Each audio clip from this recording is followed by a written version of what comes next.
आज से लगभग 5000 वर्ष पहले द्वापर युग में जब वृंदावन के यमुना नदी में एक सैलाब उठने लगा। दरअसल यह बात उस समय की है जब द्वापर युग में मनुष्य समेत पशु पक्षी भी वृंदावन के यमुना तट पर जाने से डरते थे, क्योंकि अक्सर वृंदावन में यमुना के समीप जाने वाले लोग या पशु पक्षी दोबारा लौट कर न आया करते। और उस समय इन घटनाओं के पीछे कई अफवाहें फैलने लगीं, लेकिन दरअसल सच कुछ और ही था। तो सच ये था कि द्वापर युग से भी लगभग लाखों वर्ष पहले महर्षि कश्यप ने राजा दक्ष प्रजापति की 17 पुत्रियों से विवाह किया, लेकिन महर्षि को अपनी सभी पत्नियों में से कद्रू और विनता सबसे ज्यादा प्रिय थी।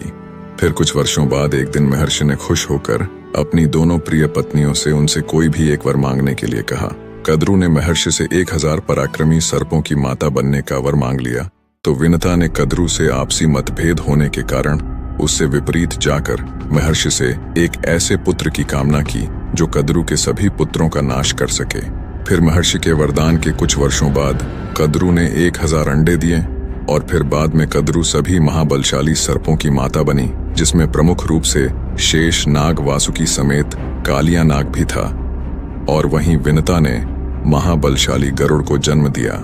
इसके बाद कुछ वर्षों में सभी बलशाली सर्प समय के अनुसार बड़े हुए और सिद्धियां प्राप्त करने के लिए अपने अपने रास्ते चले गए। जैसे कि शेष नाग सिद्धियां प्राप्त करने के बाद भगवान विष्णु के महासेवक बन गए और वहीं वासुकी महादेव के सेवक बन गए।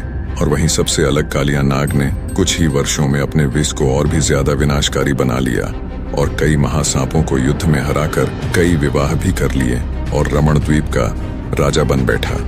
इसके बाद वहीं गरुड़ ने अपने दम पर सबसे बड़ी सिद्धि हासिल की और भगवान विष्णु के वाहन बन बैठे और फिर अपने माता विनता के कहने पर निकल पड़े तमाम नागों का विनाश करने।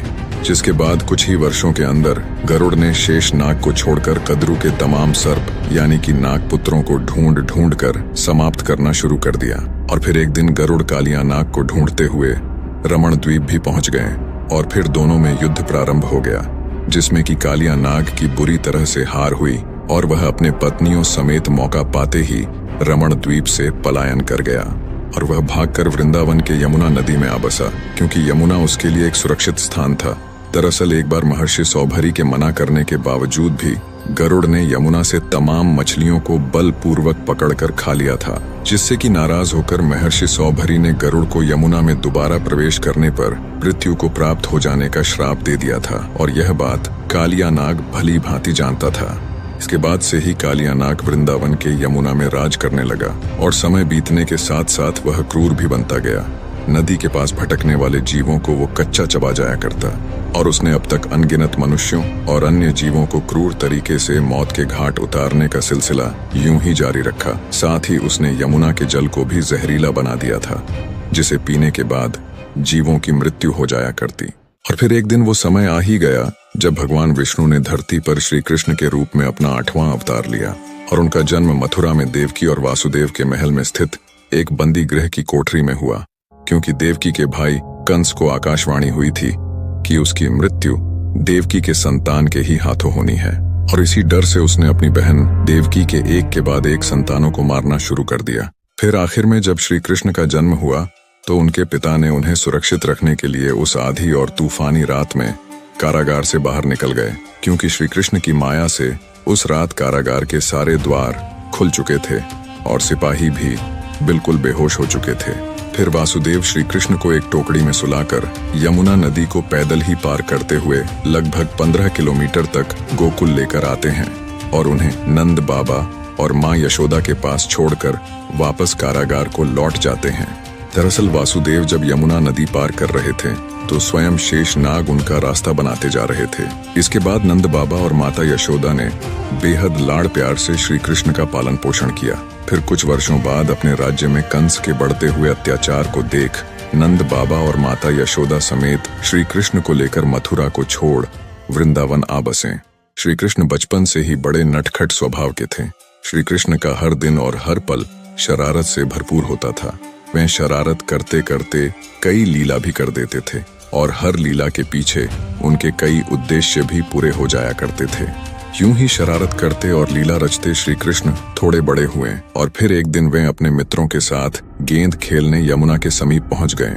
फिर कुछ देर बाद खेलते वक्त गेंद यमुना नदी के अंदर चला गया और फिर उनके मित्रों के तमाम मना करने के बावजूद भी गेंद वापस लाने के लिए श्री कृष्ण नदी में कूद पड़े।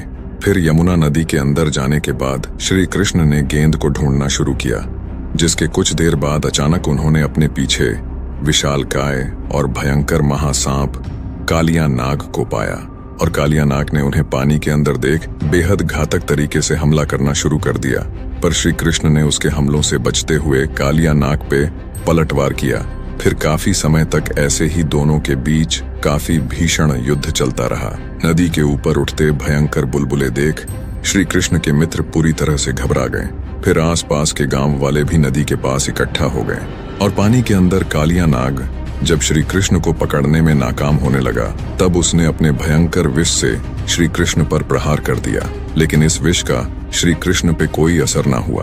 फिर श्री कृष्ण पानी के अंदर ही उछलते हुए कालिया नाग के सिर पर जा खड़े हुए और वहीं कूदने लगे, जिससे कि कालिया नाग गंभीर रूप से घायल होता चला गया। इसके बाद कालिया नाग की पत्नियों ने श्री कृष्ण से कालिया नाग को क्षमा कर देने की विनती करने लगी, जिसके बाद श्री कृष्ण ने कालिया नाग को क्षमा कर यमुना छोड़ वापस रमण द्वीप जाने का आदेश दिया और दोबारा से निर्दोष प्राणियों को न सताने का भी उपदेश दिया।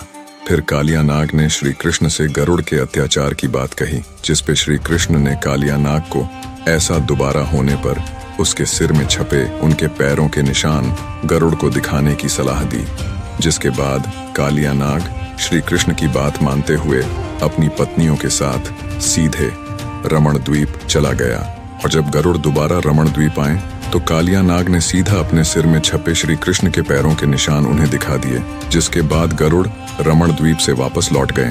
तब से इसी प्रकार कालिया नाग खुशी खुशी अपने पत्नियों के साथ रमण द्वीप में ही रहने लगा और यहाँ वृंदावन में श्री कृष्ण अपनी शरारती लीलाओं को करते हुए और भी तमाम समस्याओं का समाधान करने में जुट चुके थे।